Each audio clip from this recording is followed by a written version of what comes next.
I'm Hannah, 33, and I grew up in a small town where everyone knew everyone, and appearances mattered more than anything. My parents, Mark and Elaine, were the kind of couple people called old-fashioned, with admiration, respected, proper, and convinced that family meant bloodline and tradition. I was their only daughter, and for a long time I thought their approval mattered more than my own peace. After years of trying to have children, my husband Evan and I made a choice that changed everything. We became licensed foster parents. When Liam, 7, and Chloe, 5, first arrived, they were quiet and unsure, clutching small bags that looked older than they were. They had come from neglect, from a life where no one had celebrated their birthdays or tucked them in safely.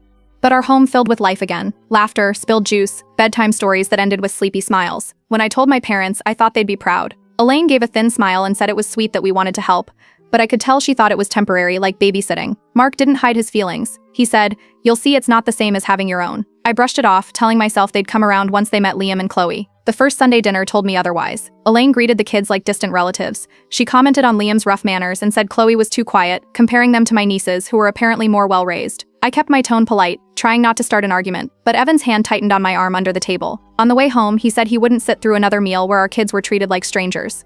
Over the next few months, the comments became sharper. Elaine would casually suggest I should focus on myself before taking on someone else's problems. Mark joked about charity parenting whenever family gathered, and everyone would laugh uncomfortably while I sat there pretending not to hear. I told myself it didn't matter, that Liam and Chloe's smiles were worth more than their approval. One afternoon, while helping Chloe with her reading, she looked up and asked if she could call me Mom. I nodded, trying not to cry. Later that week, Liam followed. In that moment, everything felt right, until I remembered how my parents would twist it if they knew. Then came the interference. Mark tried to recruit my brother Ryan to knock some sense into me. He told him I was being manipulated by the system. Ryan refused, but the damage was done. My parents had made my family into gossip fodder. The breaking point came at a neighborhood barbecue. Elaine, standing beside the dessert table, laughed loudly and asked if I ever worried what those kids might grow into. The people around her went silent. Evan's jaw clenched, and I realized everyone had heard her. I walked over and told her my children weren't placeholders or projects. They were my family. Elaine just looked annoyed, said I was being emotional, and left early with Mark. That night, Evan told me we were done attending gatherings where our kids weren't respected. I agreed, but the decision cut deep. Liam and Chloe started asking why their grandparents didn't smile at them like others did. Chloe began clinging to Evan's hand during family visits, and Liam grew quieter around strangers. I promised myself something then, that my children would never again feel unwanted in a room I brought them into. Whatever it took, their safety and dignity would come first.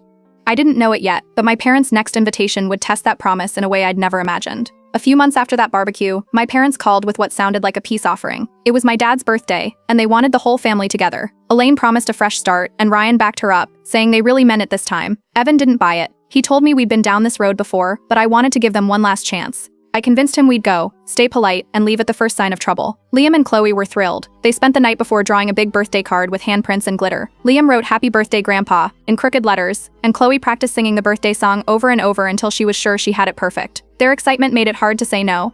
When we pulled up to my parents' house, the place looked the same as always. Neat garden, trimmed hedges, same white swing my dad built when I was a kid. Elaine opened the door with a smile that didn't reach her eyes. She bent down toward the kids and told them they looked cleaner this time, as if it were some sort of compliment. Evan's shoulders tensed beside me, but I gave his arm a small shake, silently begging him to stay calm. Inside, the table was set perfectly, as always. Elaine fussed over the plates while I helped in the kitchen. She acted pleasant, too pleasant, talking about how nice it was to have little ones around again, then quickly adding, "Even if it's temporary." I ignored the jab and kept stirring the gravy. The air felt heavy, like everyone was walking on thin glass. When dinner started, Liam proudly handed my dad the handmade card.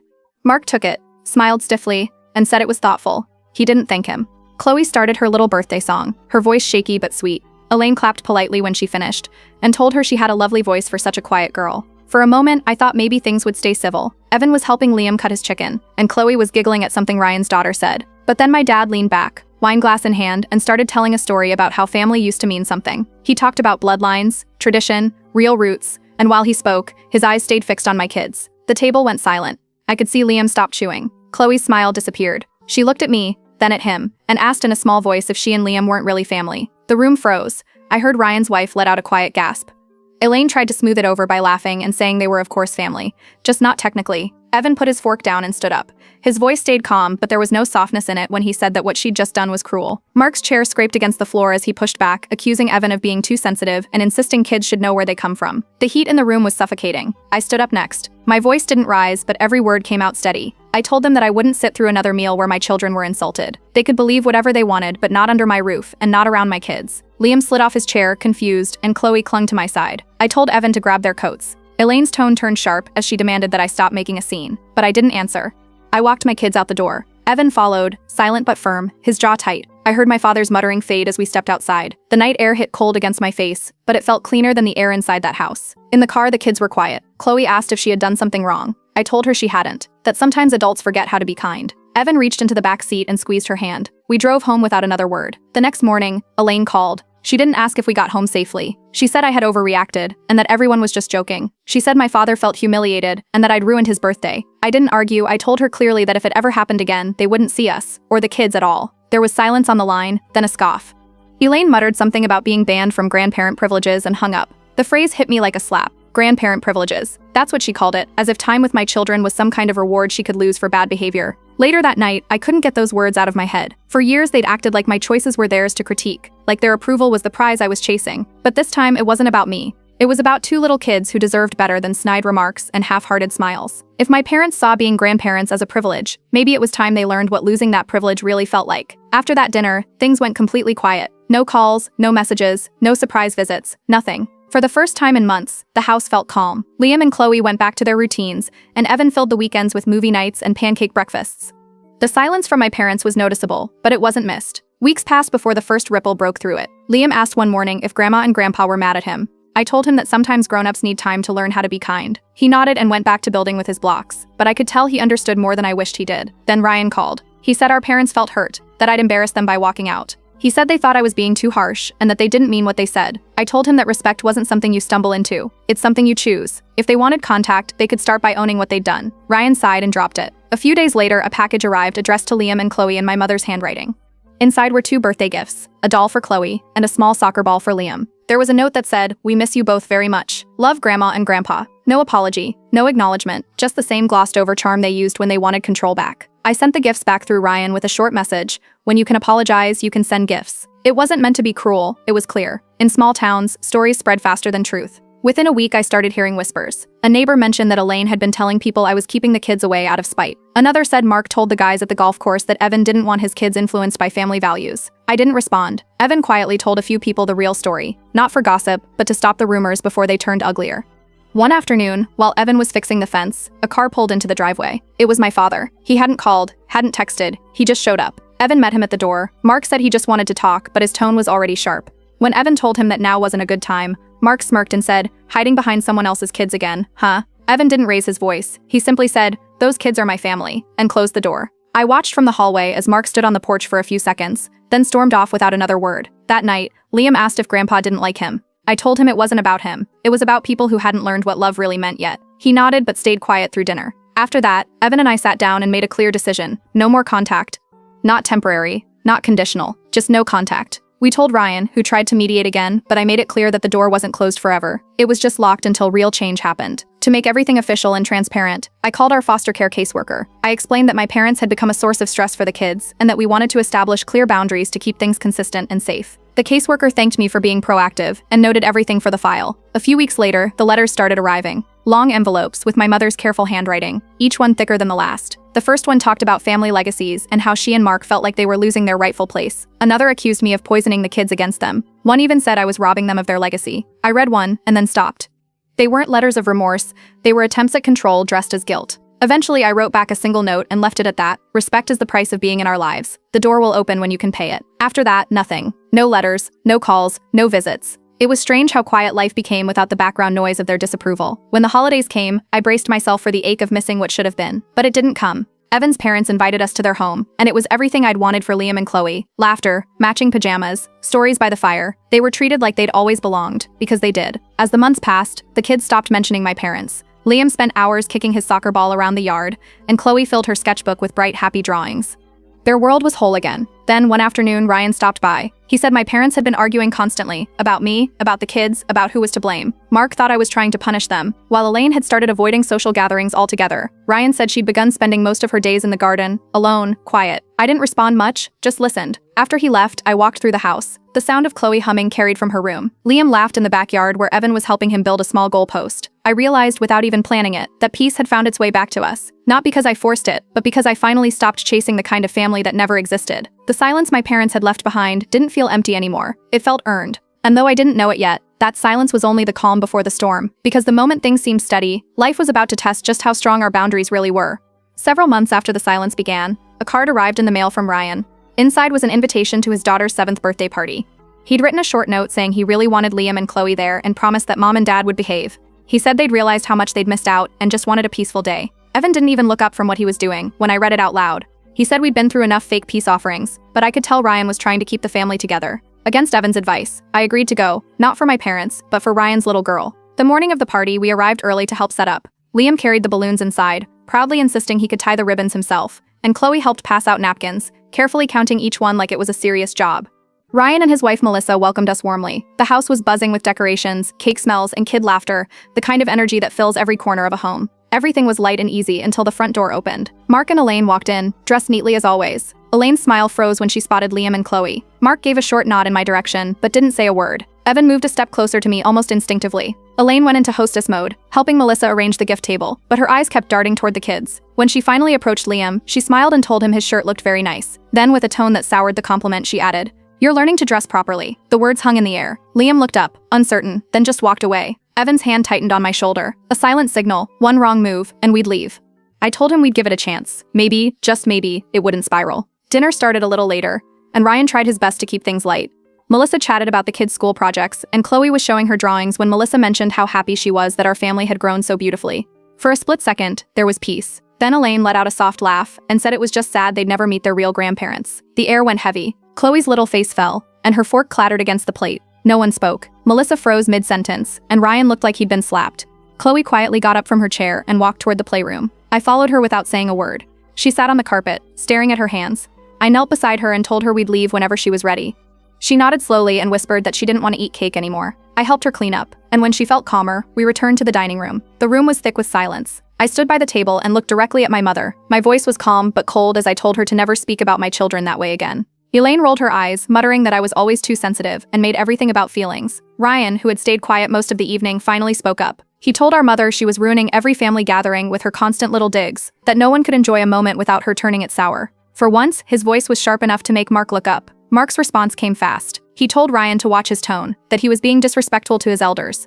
The words hit like a match. Ryan pushed his chair back and said he was tired of their constant cruelty disguised as jokes. Melissa tried to calm things down, but it was too late. The entire table was a storm of tension. Mark huffing, Elaine glaring, Ryan standing with his hands clenched. I didn't raise my voice. I simply told the kids to grab their jackets. Evan stood and helped Chloe into hers while Liam clung to his balloon. Ryan looked at me with a silent apology as we headed for the door. On our way out, Liam looked up at me and said softly, "It's okay, Mom. We've got our family right here." His words cut through the noise like sunlight through clouds. I nodded and kept walking. Once we were home, the kids went straight to bed. Evan didn't say much. He didn't need to. We both knew what that night meant. There was no coming back from it.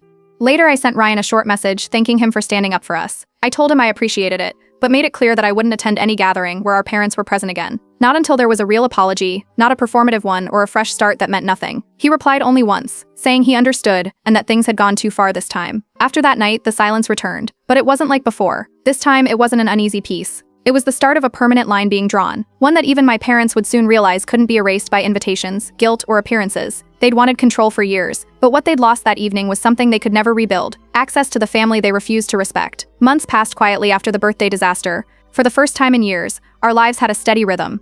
Liam threw himself into soccer practice and came home proudly showing off his grass-stained knees. Chloe twirled across the living room in her tiny ballet shoes, insisting on performing before every dinner. Evan coached Liam's team on weekends, and our evenings were filled with laughter, homework, and bedtime stories instead of tension and arguments. The absence of my parents' voices had brought stillness, a kind of calm we hadn't realized we'd been missing. Ryan called occasionally, mostly to check in. He said our parents had stopped coming to church and didn't attend family gatherings anymore. They still lived in the same house, but hardly spoke to anyone. Elaine had turned down every social invite, and Mark spent long hours at the hardware store, talking more to strangers than to his own wife. Ryan said they were too proud to reach out, but also too unhappy to move on.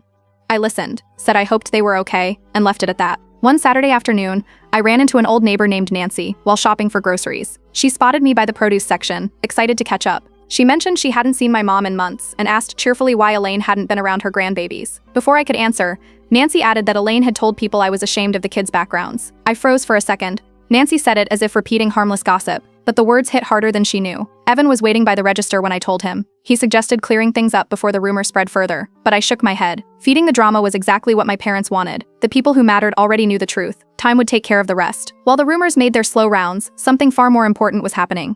After months of paperwork, home studies, and court hearings, the adoption finally went through. Liam and Chloe were officially ours. No more foster status, no temporary labels, just our children. Their new last name, Anderson, matched ours on every form, every certificate. Evan framed the papers and hung them in the hallway beside their school photos. We celebrated with a small party at home. Evan's parents came, bringing balloons and enough dessert to feed an army. Liam ran around the yard with his friends, and Chloe wore a sparkly pink dress, spinning until she fell over laughing. Evan's mother hugged me and said the only thing that mattered was how loved these children were. No speeches, no drama, just quiet joy that filled every corner of the house. 2 weeks later, Ryan called again. His tone was heavy. He said Elaine had heard about the adoption through someone in town and became furious. According to him, she'd said I'd stolen the kids and cut her out of her own family's story. I didn't even ask how she'd heard. Small towns always found a way to know things they shouldn't. A few days later, a letter arrived in her handwriting. The first sentence was enough to tell me it wasn't an apology. She accused me of erasing her and Mark from their grandchildren's lives, of pretending blood didn't matter. She wrote that I was selfish and that the children deserved to know their real family. I didn't finish it. I folded it, placed it in a drawer, and walked away. There was nothing left to discuss. Over the following weeks, the tone in town started to change. People saw Liam and Chloe thriving, confident, polite, full of life. The same neighbors who once whispered about those foster kids began stopping us at the park to compliment their manners. Nancy later told me quietly that she regretted believing Elaine's version of things. She said seeing the children's happiness spoke louder than anything else. One evening, Ryan stopped by on his way home from work. He looked tired. He told me that our parents had started fighting almost daily. My father was angry all the time, slamming doors, accusing my mother of ruining their reputation. Elaine had withdrawn almost completely. No friends, no outings, just endless guilt and silence. Ryan said he'd tried to get them to apologize, but every conversation ended in shouting. He looked around the house, at the children's artwork taped to the walls, the laughter coming from the living room, and he said, "They did this to themselves." I didn't argue. There was nothing else to add. A few weeks later, Thanksgiving came around. Instead of traveling, Evan and I decided to host it ourselves for the first time. We invited Ryan and Melissa, along with Evan's parents. The table was simple: turkey, mashed potatoes, and homemade pie that Chloe helped bake. Liam insisted on making place cards for everyone, carefully printing each name with glitter pens. The dinner was warm and loud, filled with laughter and clinking glasses. For the first time, a holiday felt peaceful. After everyone finished eating, Chloe climbed onto Evan's lap and asked if we could do this every year. Just like this. We all agreed. When the night ended and guests started to leave, Ryan lingered by the door. His voice was low when he told me our parents were angry, angrier than he'd ever seen them. He said they were talking about fixing things their way, and warned me to be cautious. I nodded and thanked him, but the warning stuck. My parents had already lost access, reputation, and control. If Ryan was right, the distance I'd built to protect my children wasn't going to stop them. It might have just pushed them to the edge of doing something truly reckless. Thanksgiving morning started off perfectly. The house smelled like cinnamon and roasted turkey. Evan's parents arrived early to help, and Liam proudly took charge of setting the table while Chloe placed little pumpkins she'd painted in the center. It was supposed to be a calm, family-only holiday, the first one that felt truly ours. The food was almost ready when a sharp knock echoed through the front door. Evan glanced at me. No one else was expected. When I opened it, my parents stood on the porch, both holding a dessert tray as if they belonged there. Mark wore his usual polite smile. Elaine clutched a pie wrapped in foil. For a moment, no one spoke. Evan came up beside me, standing firm. I told them they hadn't been invited. Elaine brushed it off and tried to step forward, saying family didn't need invitations. Her tone was syrupy but edged with challenge. Evan didn't move. He told them the day was for those who respected our family. Liam and Chloe peeked from the hallway. Elaine's eyes softened when she saw them, but Mark's expression hardened. He said they'd only come to make peace. I asked if that meant acknowledging what they'd done. Elaine said they didn't come to rehash the past, only to start fresh. It sounded rehearsed. Evan told them starting over required accountability. That was when Mark's voice changed. He said I'd turned my children against him, that I'd forgotten where I came from. The words carried the same old arrogance I'd grown up hearing. Liam flinched behind me, and that was enough. I told them it was time to leave. Elaine tried again, stepping forward. She said she'd baked that pie all night and wanted to share it with her grandchildren. Evan calmly took the tray from her and set it on the porch rail. Mark's temper snapped. He accused Evan of trying to erase them from their own family. His voice rose, echoing down the quiet street. I told them we weren't erasing anyone. We were protecting our kids. Elaine's face crumpled, but Mark kept pushing. He said blood couldn't be replaced, that no adoption paper changed what was real. The kids were standing there by then, silent and scared. I told him he was wrong. Love made family, not blood. He muttered something under his breath, slammed the dessert tray against the porch rail so hard it cracked, and turned to leave. Elaine hesitated. She looked back at us, her eyes wet but defiant, and whispered something to Mark before following him to the car. They drove off without another word. Inside, the house was silent. For a second, all I could hear was the clock ticking. Then Chloe tugged at my sleeve and asked softly if they could still eat. The tension broke. Evan's mother laughed gently, and everyone sat down. We served the food, and before long, the room was filled again with laughter, clinking glasses, and warmth that no argument could touch. That evening, after everyone left, I got a message from Ryan. He said our parents had shown up at their house right after leaving mine. They'd been furious, but also shaken. Ryan said he'd never seen them so quiet afterward. He told me they weren't angry because they'd been rejected. They were angry because for the first time, they realized the rejection was deserved. Later that night, Evan and I cleaned up while Liam and Chloe played with their grandparents' dog in the yard. The house was messy but peaceful. Evan looked at the kids and said quietly that we finally had the family we were meant to have. I didn't answer. I just watched the kids chase the dog under the string lights, laughing until they fell over. A few days later, the gossip started again. Someone in town mentioned that Elaine had been telling people she'd been ambushed on Thanksgiving, that I'd humiliated her. Ryan called to tell me not to worry. No one believed it. People had seen too much by now. The same neighbors who once pitied my parents were beginning to see them differently. At the grocery store, I ran into Nancy again. This time, she didn't bring up any rumors. She just smiled and said she'd seen the kids at the park and couldn't believe how happy they looked. She said it must feel good to finally have things the way they should be. I told her it did. That weekend, Evan and I took the kids on a small trip to the mountains. No phones, no work, no family drama. Liam built a campfire with Evan, while Chloe roasted marshmallows until they burned. Watching them, it was impossible not to notice the difference. How relaxed they were. How their smiles came easier now. When we got home, there was another letter waiting in the mailbox. I didn't open it right away. The handwriting told me it was from my mother. Evan saw it too and said to do whatever I thought was right. I placed it on the counter and left it there for 2 days before finally opening it. It wasn't long. Elaine wrote that she was sorry for how things had gone and wished we could find a middle ground. There was no ownership, no mention of her words or behavior, just another soft attempt to blur the line she'd crossed. I folded the letter, slipped it into the same drawer as the others, and closed it. After that, nothing more came. Weeks passed without calls or letters. It was as if they'd finally accepted the silence. The house stayed peaceful. The kids grew happier, stronger, more confident. Sometimes I'd catch glimpses of my mother's car parked across the street, just sitting there for a minute before driving away. She never came to the door. Maybe she wanted to see the kids from afar, or maybe she just couldn't face what she'd done. Either way, I didn't confront her. There was nothing left to say. The lesson had already been taught, that family isn't about who demands love the loudest. It's about who gives it freely and never makes it conditional. And as the months moved forward, one thing became clear. My parents had spent their lives believing that being grandparents was their right. But standing in that doorway on Thanksgiving, watching them walk away, I realized it was never a right. It was a privilege, and they'd finally learned what it meant to lose it. Months passed after Thanksgiving, and the quiet settled in for good. No more letters, no phone calls, no unexpected knocks on the door. The house felt lighter, like the air itself had cleared. Even Liam and Chloe stopped asking about their grandparents. Their world had shifted fully into the one Evan and I built, calm, safe, and full of love. Spring rolled around, and life moved forward naturally. Liam came running out of school one afternoon, holding a small golden soccer trophy almost as tall as his forearm. His grin was wide enough to light up the parking lot. Chloe's ballet recital came a week later. She stood on stage in a tiny pink tutu, her arms lifted like a bird taking flight, and the entire room erupted in applause. Evan recorded every second, his camera shaking when he laughed under his breath. Home felt whole in a way it hadn't in years. There were no more whispered judgments hanging over us, no need to brace for unexpected drama. Our small circle of family and friends grew tighter, and the kids thrived in the warmth of it. One rainy afternoon, Ryan stopped by unannounced. He looked tired, his coat soaked through. I made him tea, and he sat at the kitchen table, quiet for a while before speaking. He told me our parents barely spoke anymore. The silence between them had become louder than their arguments. Elaine spent most of her days at home, skipping church, ignoring calls, and avoiding friends. Mark, on the other hand, was out of the house constantly. Errands, long drives, anything to escape the tension. Ryan said Elaine looked thinner, distracted, as if regret had finally caught up to her. She'd been keeping old family photos out on the table again, including one of me holding Liam and Chloe when they were first placed with us. He said she'd sit for hours staring at it, tracing their faces with her fingers. I didn't know what to say. For years, I had begged her to see what she had, to see them. But now that she finally did, it came too late. Evan came home while Ryan was still there, and as soon as he left, he turned to me and said something that stuck. "You already forgave them by letting go," he said. "You just didn't reopen the door, and that's what peace looks like." A week later, a letter arrived in the mail. The handwriting was familiar, but the paper inside wasn't filled with anger or guilt. It was short and shaky, every word written carefully. Elaine wrote that she had been wrong to let pride come before love. She said Liam and Chloe deserved better than her judgment, and she regretted every word that had made them feel unwanted.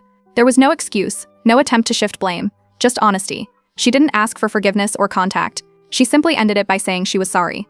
I sat at the table and read it 3 times. For the first time, it wasn't manipulation or guilt. It was acknowledgement. I folded the letter neatly and placed it in the same drawer as the others, though this one felt different. A few days later, I wrote a reply.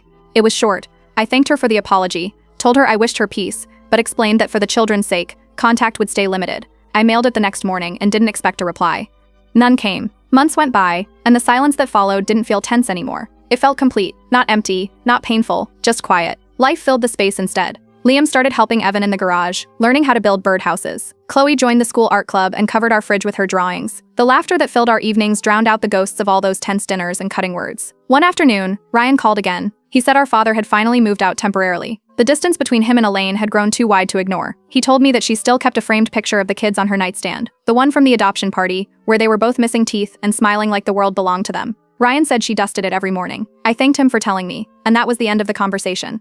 There was nothing else left to fix. By summer, things had fallen into their natural rhythm again. Evan's parents remained steady figures in our children's lives, attending every recital, every game, every small moment that mattered. Our home was loud, warm, and a little chaotic, exactly how it should be. When Liam's 8th birthday came around, we filled the backyard with balloons and laughter. Evan grilled burgers while Chloe handed out cupcakes she'd decorated herself. Evan's mom brought her usual mountain of presents, and Ryan and Melissa stopped by with a big soccer net for the yard. The kids ran around shouting, their voices echoing down the street. As the evening light softened and everyone gathered for cake, I looked around, Evan smiling by the grill, the kids chasing fireflies, and family surrounding us without judgment or conditions. It was simple and beautiful. That was the moment it finally hit me.